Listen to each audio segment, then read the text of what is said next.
At the last election, Labour promised that the adults would now be back in the room. After this week's cabinet briefings and internal sniping, where are they? So on Tuesday night, sources... Well, it's fine, because the Prime Minister has been promised it definitely didn't come from Number 10, and I believe him 100%. No, he's definitely not lying about everything all the time ever. Did you see the counter briefing that they put out after he said that? Oh no! Oh my God! It's like, honestly, it's a panopticon of ineptitude and snakery. Just all sniping each other from all different directions, and then counter snipe, and then trying to undermine and undermine and undermine. It's like a fucking lattice work of evil. So the counter briefing to this claim that nothing came out of Number 10 is that someone briefed to the press, well, surely that means that Pippa Crerar, Alex Wickham, and the other journalists in the lobby had been briefed by anonymous people masquerading as Number 10 sources.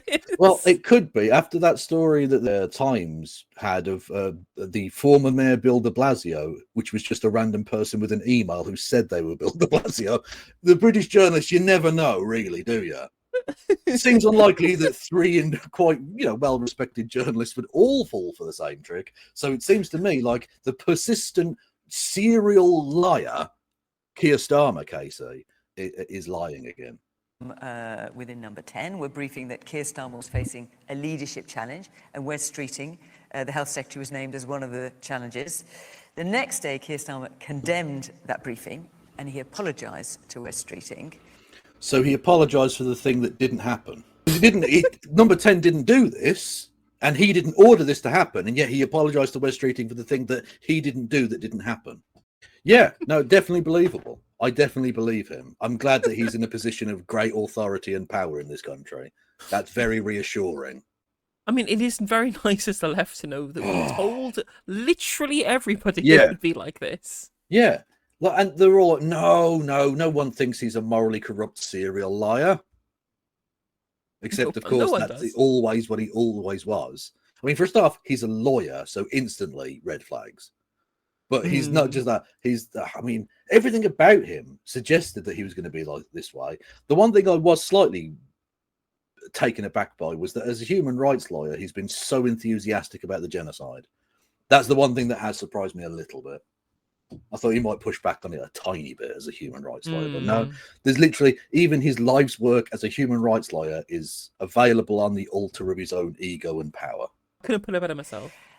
And I think it's fair to say, if that briefing that was coming out, as we think, from Number 10, was supposed to put out the idea that the PM was not going to be long in the job, it's just added fuel to the fire of speculation.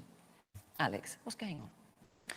Well, Charlie, you're right. It's been a regrettable distraction, to say the least, about what's going on at the moment.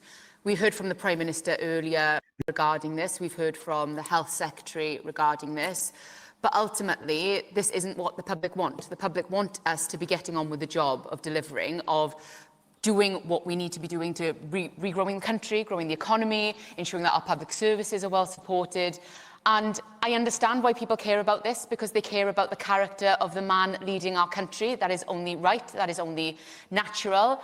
And I can only comment about the character of the man that I've been working with for the past 18 months as Prime Minister, and that is delivering, especially in my role as...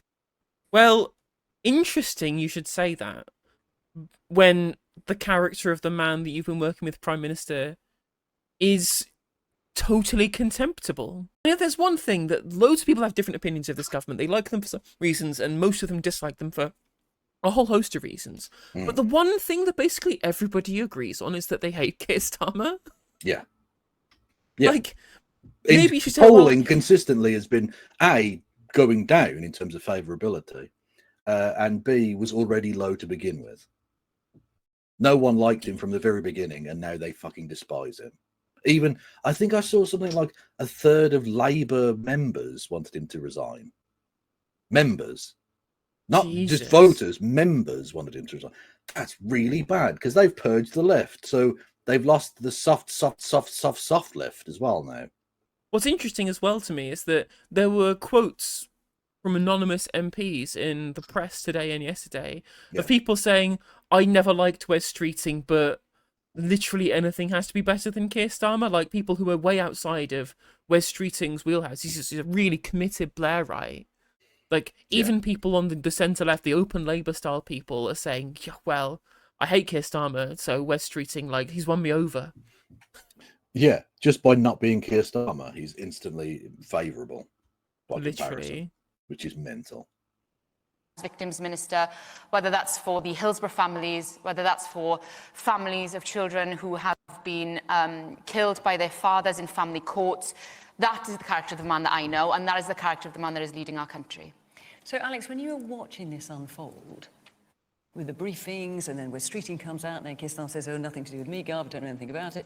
Did you just have your head in your hands? It made me angry, Fiona. I think it made everybody angry because it's drama that we don't need. Look, this happens in every workplace. Who are you blaming for it? Well, I'm blaming whoever is responsible for leaking this or for briefing.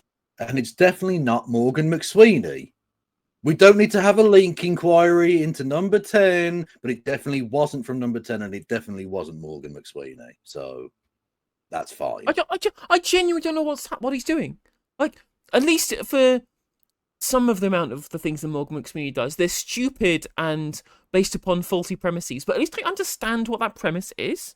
Yeah. And this, I'm completely gone.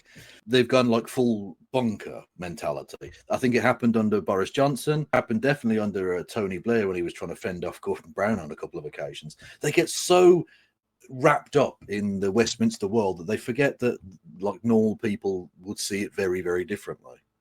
For them, it's all a big power play. My dick's bigger than your dick. And the rest of the country's like, could you just maybe make life less shit, please, actually?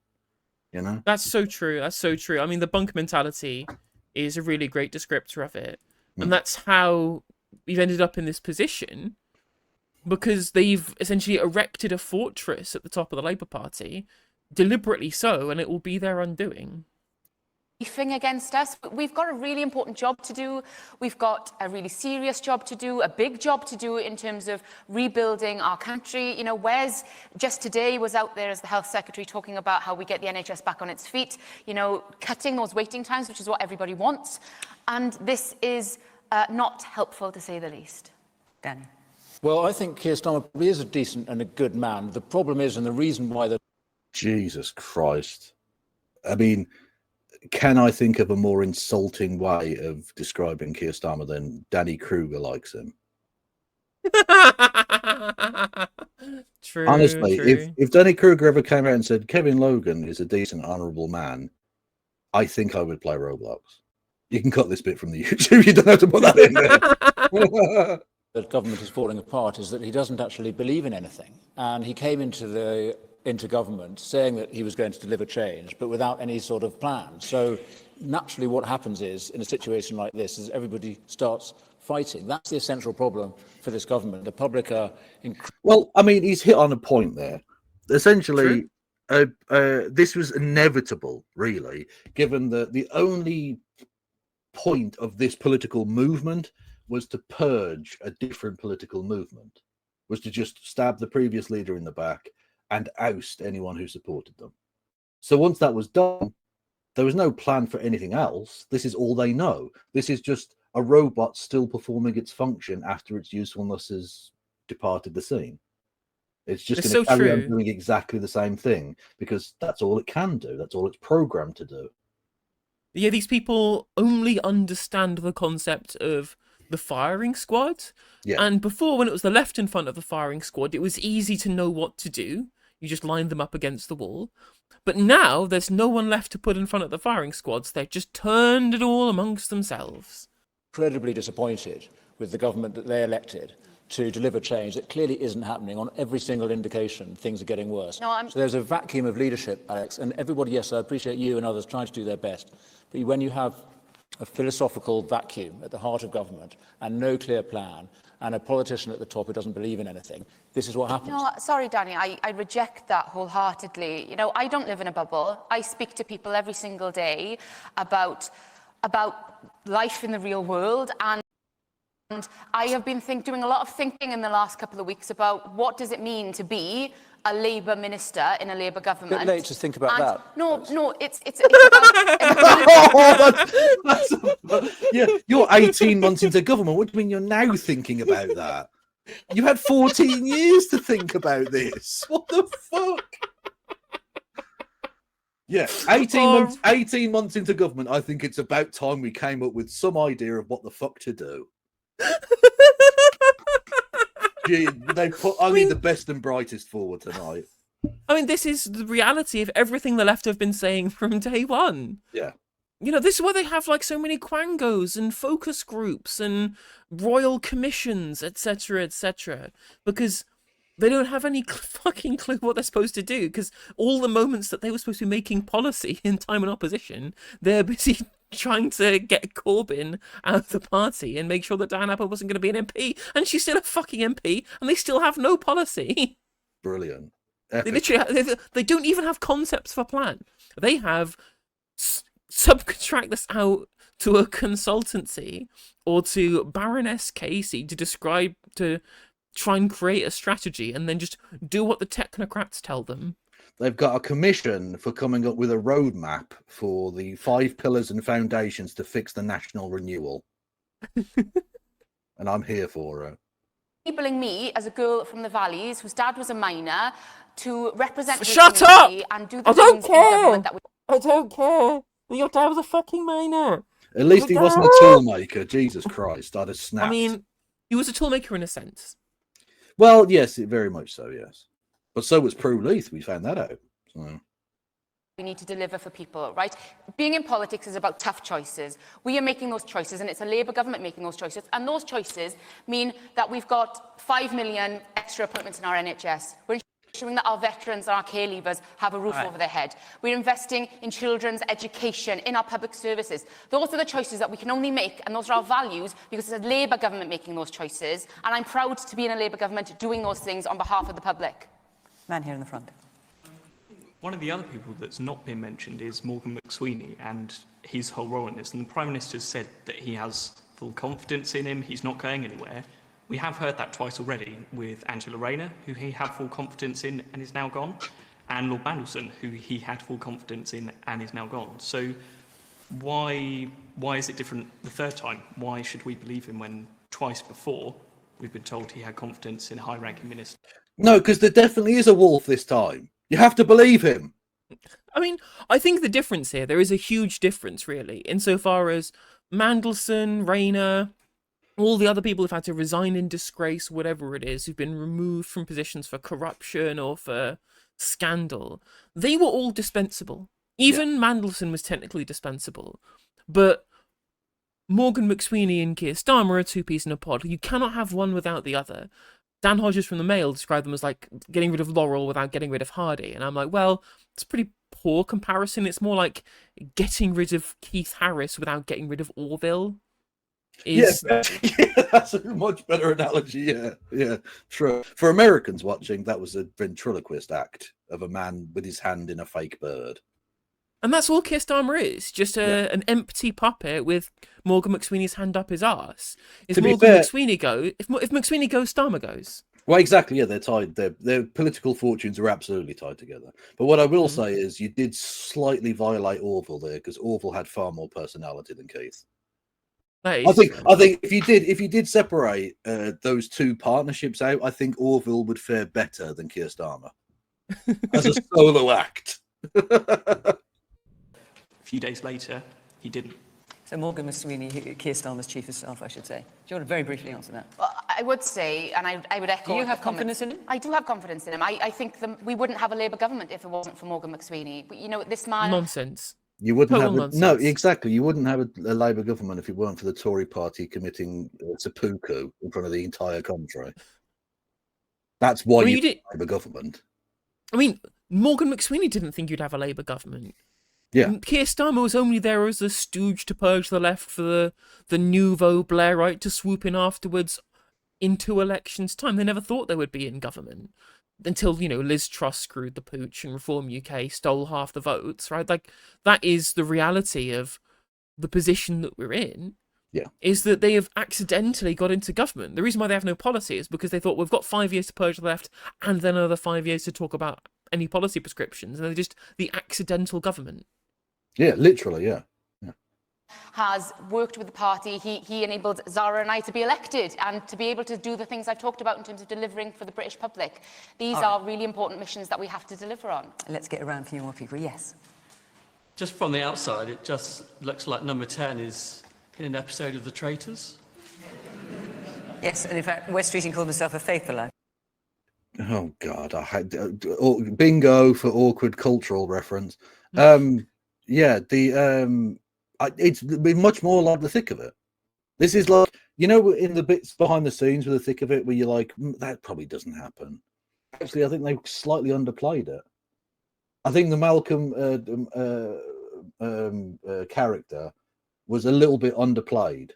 I think Capaldi could have hammed it up a bit, and it was still would have maybe put on an Irish accent instead of a Scottish exactly one. Yeah.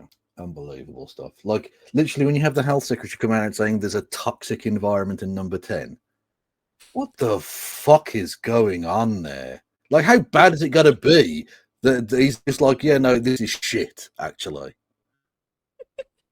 Fucking mad. I think. Yes, man here. You mentioned head in hands. I think the whole country has its head in their hand every time they put the television on or watch the news. It's all doom, gloom. When's something positive going to happen? That's what the country needs, instead of the doom and gloom that's going on. Yeah, I totally agree. So, Ken, I agree with that. You've seen your fair share of troubles, I think, politically, fair to say. I mean, I'm just thinking, you were there at the end of Margaret Thatcher's time in government. He was there at the fucking beginning. What are you talking about? He's old as fucking time. Look at him. He's been ever present, just watching over British politics for the entirety of the era of neoliberalism. Yeah. So you were there at the end of Disraeli's term in office. Does this feel like it has the same kind of end of days? Oh, yes, there have always been crises. This is quite different.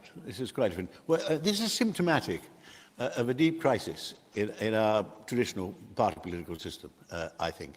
We've started with personalities, and that dominates the media and the discussion nowadays. We haven't got on to any of we haven't started with immigration or the economy or anything of that kind. It's just personalities. And this is because people are so angry and disillusioned with the politicians, the people. There's never been a time where the Conservative Party and the Labour Party have both performed so badly in government that they're both deeply unpopular and disliked. And we have fringe parties springing up alike. And both the Conservatives and the Labour Party have got to concentrate on getting back to being serious parties of the centre ground that convince people of their honesty and their... There you go. There you go. That's him in a nutshell. It's exactly... I could have written that for him, frankly. Of course he was going to say that. He's a dying man with a dying philosophy. It is very funny for him to go, well, everyone's concerned with personality, and then go, well, we need to have more centrist vibes. Yeah. No, what we need is solutions. Also, you were a minister under the Iron Lady. Do forgive me if your newfound fucking hatred for the presidential style of politics is it doesn't really sit right with me, to be honest. And also, like, of all of the people to accuse of putting personality before policy, right? Like, I know Keir Starmer doesn't have much in terms of policy. He has even less in terms of personality. Exactly, yeah. In order to do personality politics, you would need to have politics and a personality, and he has neither. Their competence, and it'll take some time, then we can get back to a sensible political debate. Can we not just go back to grilling, for the love of God? 2012 Olympics, forget about the austerity and the homelessness crisis. No, it was fantastic. Wave your flags. We've literally had 46 years of your ideology, Ken.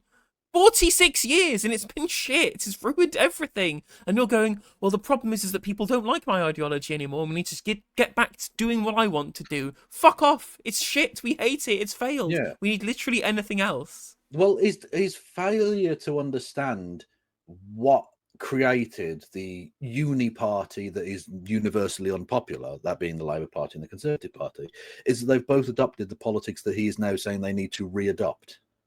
Because they've done exactly what he wanted them to do, basically. Because, I mean, literally, Thatcher said that Tony Blair was her greatest success because she destroyed a left-wing Labour Party, basically. She made it so that even when Labour get in, they still do Thatcherism, right? She ensconced Thatcherism in stone for the 3 generations now. That it was precisely his politics for the last 50 years that has caused that unpopularity. Well, I'm assuming he thinks that the only thing that's gone wrong is Brexit. I'm sure he thinks that the only thing that's materially bad about the current status quo is that Brexit gave us worse trading relationships. And as I've said before in this stream, no less, Brexit was a bad idea. The idea that it's a unique source of the problems is so gigantically myopic that it's why the Lib Dems, no one takes them seriously. Because they don't believe in anything other than rejoin EU and everything will be magical again. And I'm like, no, Brexit was a symptom, not a cause. True. Well, unfortunately, both of them are now deeply unpopular, and that's why people are catching protest votes for reform and other parties, most of which don't have serious, enough serious people and enough serious ideas to govern a country. And the sooner the Labour Party and the Conservative Party stop deciding to divert themselves by plotting against their leader and changing their leader every 5 minutes and having far too many prime ministers, and then as soon as you take over in opposition, having the leaders of the opposition being subjected to bids by people, employing an army of people inside their offices who spend their time leaking and briefing for or against rivals, it only makes things worse. And I do hope, certainly, Kemi below the surface in my party is getting on with the serious business of work on policy, work on strategy. Okay. True. Some years it'll take us to look again. He's not wrong. She's been working real hard on policy and strategy, and it is bang on about the Chagos Islands again. Yeah, do the Chagos Islands and then maybe go after Doctor Who again. That failed. Got that one on the back burner though, Again, like a governing party capable of managing the problems. None of this will count the next election. We're all living day to day by opinion polls and headlines, which are all pointless. An election 4 years ahead, we haven't a clue what it will be about. Events, nationally and internationally, will give us a wholly new agenda. And the two big... Right, but Jesus Christ, you've been in politics long enough to know how this plays out. It's not just that world events happen, it's how they react. And neither of the leaders of the main political parties are remotely capable of dealing with those events in anything like a sensible way. Like, if you remember Gordon Brown, when there was a terrorist attack just after he became Prime Minister, he got a bounce in the polls because he was authoritative enough and statesmanlike enough to be able to deal with that, and actually came out of it very well. And actually got a slight bounce in the polls, and then in the summer elections, actually did relatively well in the locals. Whereas you don't think for a second that Keir Starmer or Kemi Badenoch would be able to handle that situation at all. No, because look what happens when it does happen. Keir goes to fucking pieces. He didn't even want to come back off fucking holiday for the riots. Like, he's a joke. He is a joke. I mean, it's just like the same with Dominic Raab just staying on his sun lounger during the Afghan pullout. I mean, you don't even have to go far back as Gordon Brown, right? Like, we criticised Theresa May's response to the terrorist attack during the election campaign in 2017. And that's leagues ahead in terms of her response than what we've seen from every leader since. And of course, Jeremy Corbyn in opposition, who's uniquely derided by the same sensible centrists as Ken Clarke as being wholly unfit for office and a joke, unserious politician. And his response was inch perfect. It was inch perfect. As somebody who is regularly derided as being a terrorist sympathiser, quote unquote, he got bounced in the polls because of his good response, and because he called out the fact that it was blowback from interventionism that people were sick of post-Iraq war. He genuinely tapped into people hating how these things have come about, outside of all political groupthink and know-how up until that point, all of the received wisdom. And you compare the statesmanship of May and Corbyn to everyone we've had since, and we're in an absolute sewer. Absolute sicko. Also, again, when it comes to Truss, she killed one of the greatest statespeople of any generation. True. So, and I think that's how it works. Don't you gain the points? It's like in Sonic, the coins come out and she gets to collect all the coins, right? I think that's how it works. Parties and the Liberals, the serious parties, have got to concentrate on restoring their reputation as serious governing parties. So, we can make don't applaud. I'm so pause. I need to call out the reality of him saying sensible just means agrees with me. Okay, Yeah. that's all that means. That all means. Oh, sure, reform are unserious. I agree with this, but to deride everybody else who's outside of what he believes to be the acceptable overview window as unserious is ridiculous. Because again, like the problems that the country and the world faces are apocalyptic in nature in some cases. Like you look at the climate crisis, for example. But broadly, we are seeing real strain on human society across the world and especially in the UK. The solutions will be radical. The solutions will require more than just tinkering around the edges of an already fixed system because the system is broken, and that is the cause and indeed some of the result of all of the civilizational stress that we're feeling. To try and claim that all we need is just to have sensible people rather than actual solutions is myopic to the point of nausea. But have you considered that he said the word serious and sensible 50 times? So that deserves a round of applause because that's analysis. True. Yeah. Also, to the people in chat who are pointing out that Mario has coins and that Sonic has rings, you're a nerd. You're a geek, okay? Shut up. You are correct, but that's not the point. You've got your hands up. I'm going to come to you in a minute. But Zara, you're sitting listening very politely to Yes. that. I think Kennedy's obviously not being particularly polite about yours. Sorry, But I was being a little... I might just point out that when it comes to you and Jeremy Corbyn and your party, or whatever you do end up calling it, I mean, you fell out before the thing had even got going. So just on the question around question. Oh, absolute violation before she said a word. She hasn't even said a word and she gets rinsed. Oh, no. Is it wrong? Is it It's wrong? It's not incorrect in the slightest. If you're going to talk about political dysfunction, I mean, it takes game to know game, I guess. Fuck. I mean, as I said on Novara the other day. Are you on Novara? What? Yeah, I'm on Novara. I am. Oh, yeah, it's wow. crazy, isn't it? Like I said, I literally when we did the Can I segment have about your the autograph? infighting. Can I have your autograph, please? I said you can take the MP out of the Labour infighting, but you cannot take the Labour infighting out of the MP. True. It's like the Cray twins. Both choices are criminally dangerous to the rest of the country, but I'm not sure if West Streeting gets his suits paid for by Lord Wahid Ali. In all seriousness, Alex was listing achievements she thinks this Labour government has done. Since getting into power, it has retained the two-child benefit cap, keeping hundreds of thousands of kids in avoidable poverty that could be ended overnight. It has scrapped winter fuel payments for elderly pensioners. It has attacked disabled people and cut their benefits. And it has also enabled genocide in Gaza. So whoever is at the top of the Labour Party, they are all responsible for everything that I've just listed. And I was really proud to vote against all of those things because those are things that we should all be opposed to: austerity, enabling genocide, and that's what this Labour Party has become. Well, look, since we've got you on here, it's True. Absolutely based and true. Again, like it. Go on, Zoe. I mean, it's again, she is somebody who has actual Labour values, hence why she opposed all of these things. Like, it's really simple for people to go, I can't believe she's left the party and riding on their coattails. I'm like, well, she actually has Labour values. And the reality is that the people at the top of the party don't. And that's why they forced her out. Yeah, she got Labour values, which is why she was kicked out. Come on the programme, we're very glad that you have. Let's just talk about your party for a minute. I mean, even before it got going, there was threats of legal action between you and Jeremy Corbyn. There's this issue of thousands of pounds, if hundreds of thousands of Fair to say there have been pounds. teething issues. Well, that's one way of describing them, Zara. Yes. I mean, possibly verging. Oh, come on.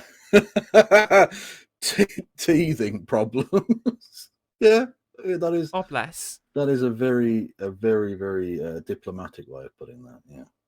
On the understatement. Well, if you look across Europe and you look at the emergence of new left parties, it's not an easy, slick process. It is a democratic member-led party. And of course, when you've got people who are very passionate. Except that loads of the Central Committee won't be elected by the party. They're just going to be ensconced in place. Like, On top of that, there's also a left-wing party which is democratically run, that isn't having any of these problems. The Labour Party, no, the Green Party. Passionate. Sometimes, there are regrettable things that happen, but what we have to focus on is that over 800,000 people initially expressed interest in your party. That tells me that the status quo and what the establishment politicians and the established parties are offering isn't working. People recognize that their lives are harder, their wages are stagnating, their bills are increasing, and at the same time, the super rich in this country are laughing all the way to the bank. She is good. I like her, but as pointed out, literally communist says Titanic's maiden voyage had fewer teething problems. Oh, brutal. The iceberg of the fucking membership portal has sunk the party. I mean, to be fair, to Zarah Sultana, the Carpathia of the Green Party is steaming towards her location. True. Only she can find a lifeboat. Exactly. Also, just throw Leonardo DiCaprio off. He's a dickhead. Very sexy. Top 50 rich families in this country hold more wealth than 70% of the population. Since 2010 to 24, the billionaires tripled their wealth.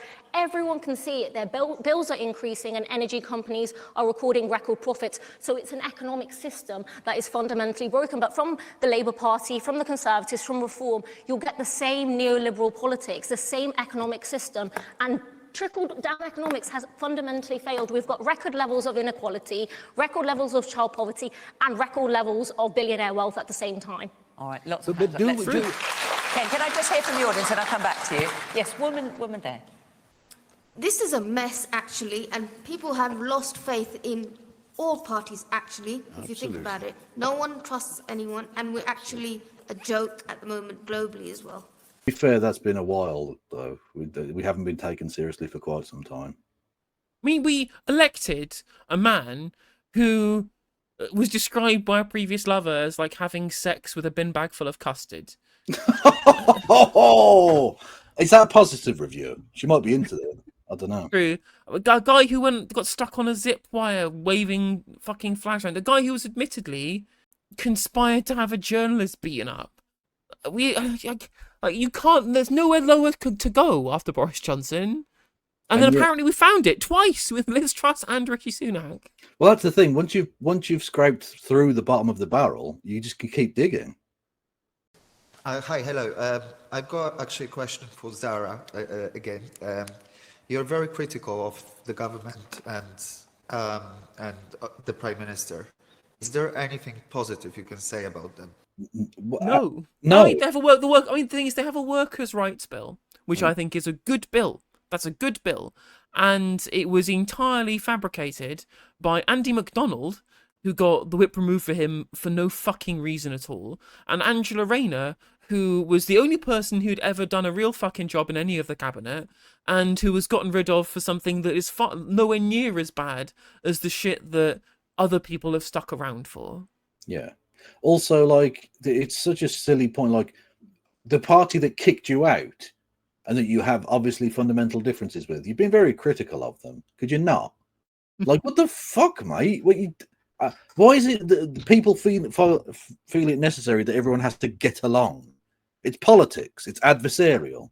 You're voting for one thing or another thing or a different thing, or standing yourself because there isn't one available. Like, it's you're going against each other. That's fine. That's actually sort of how you get to hopefully the best set of ideas in theory. It's ridiculous, yeah. Kev, have you had house rats since the bin strike? No, thankfully I'm okay in that regard. The spirit of Rory Cats eats them.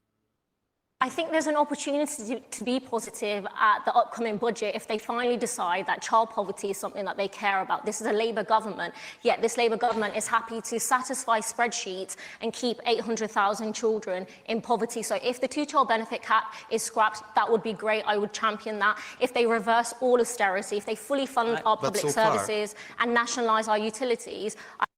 That would be good. But yeah. Not happening, though.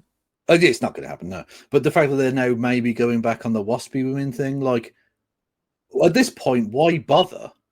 Like, boomerocracy forever.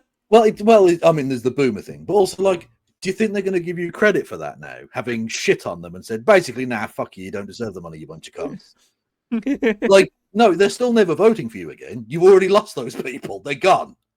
Like, I mean, okay. Well, to be fair, for the kind of unreasonable people who think that they need to get money back for the thing that they didn't get the fucking foresight to check themselves. I mean, if you want to lose those people's votes, I mean, you know what? Go ahead. Go ahead. I really don't mind. Yeah, I mean, whatever. Like, it's not that big a deal either way, but it's just like, if you've made the argument for austerity, if you now go back on it, you look a wanker and you're not going to get any votes. Well, because again, it shows that they aren't doing anything because they believe in it. They're doing things because they feel like that's the correct triangulation. And no one fucking cares about that. People want actual, sincere politicians with visions and beliefs. And Keir Starmer has none of these things and is a... Yes. I think that would be a great start, and I will be very positive if that government did that. But so far, austerity and enabling genocide. And I have red lines. In politics, I think we should have red lines. Austerity and genocide are my red lines. Okay, let's hear... And if you enjoyed the video, make sure that you like and leave a comment. That helps the video out in the algorithm. If you subscribe and ring the bell, it'll let you know when I go live. I stream every day on YouTube and Twitch. You can also follow all of my socials down in the description. And if you want to support me in a more financial manner, there's a join button for memberships. It's just 99p to be a member on YouTube, as well as a Patreon, and there's some merch there as well. And hopefully I'll catch you on the next video. Take care.